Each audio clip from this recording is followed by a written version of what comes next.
लगवा दम हो। गर्मी के दिन नहीं अखिया में नींद रानी एसी लगवा दम हो।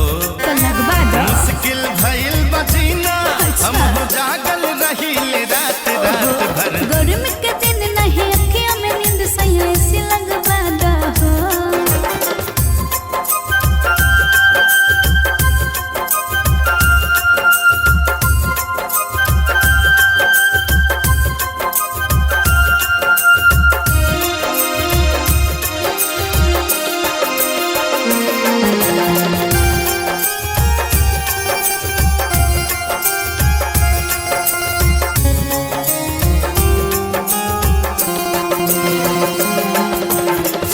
हमार कलाई खियाई बना है मलाई।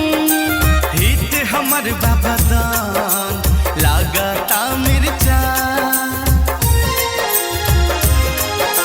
छोरा हमार कलाई खियाई बना है मलाई।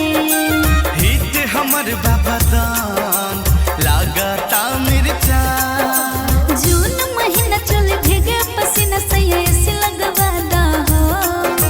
गर्मी के दिन नहीं अखिया में नींद रानी एसी लगवा दम हो।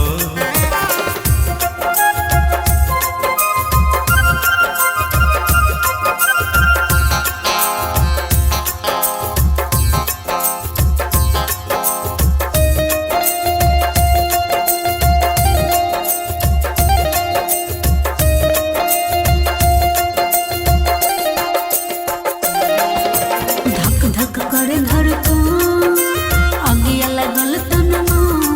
कोरा में डोला देब बेना सोला होई सबना। धक धक करे धड़कन अगिया लगल तनमा।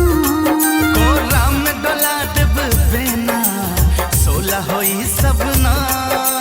गर्मी के दिन नहीं अखिया में नींद सही एसी लगवा दो हो। गर्मी के दिन नहीं अखिया में नींद रानी एसी लगवा दम हो। गर्मी के दिन नहीं अखिया में नींद सही एसी लगवा दो हो। गर्मी के दिन नहीं अखिया में नींद सही एसी लगवा दो हो। टप टप चुए पसीना हम जागल रही रात रात भर। गर्मी के दिन नहीं अखिया में नींद रानी एसी लगवा दम हो। गर्मी के दिन नहीं अखिया में नींद रानी एसी लगवा दम हो। तो लगवा दो। मुश्किल भाई